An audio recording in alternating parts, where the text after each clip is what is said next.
the immediate purpose or the immediate need was money. And the idea came to me to go into the adult industry. So I actually, at that point, became an adult entertainer, definitely full of myself, full of pride, trying to mask the brokenness that was really inside of me.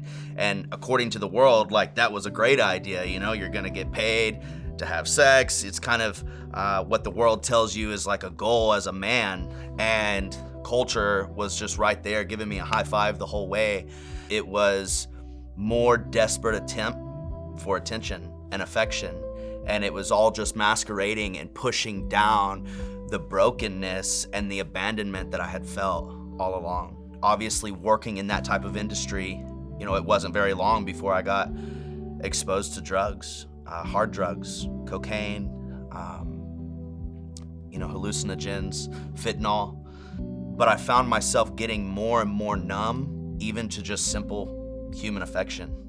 At the lowest point of my drug addiction, I was in this place of searching for a God I didn't know. I got my hands on this Bible, and every morning I would wake up, I'd sit down at my coffee table with my whiskey coffee, and I would just start reading the Word in a desperate attempt to try to find something, to try to find purpose. I was reading about righteousness, but I was living an unrighteous lifestyle, and they started to conflict. And in a desperate attempt to try to get sober, I flushed all the drugs down the toilet and thought, okay, like, I'll just wake up tomorrow and I'm just gonna try really hard to not use anymore. The next day I woke up in full-blown withdrawal. But it was during that time, as I was in and out of consciousness, that I started having these visions. In those visions, Jesus was standing next to me, and he was explaining to me that every time something tragic happened, that he actually was there with me the whole time. My whole life, he was there for me. I just never knew it. How could I not surrender my life to the man that fought for me? The only man in my whole life that ever cared enough to stick by my side.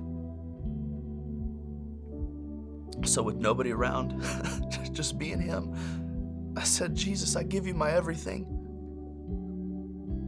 I give you my all. I began to understand that, no, I've been made clean. That despite everything in my past, the bad decisions that I made, the filth, the mess, every bit of it actually had been tossed into a sea called forgetfulness. And that Jesus didn't see me as a mistake. Jesus didn't see me as a harlot. He didn't see me as a prostitute. He saw me as his son.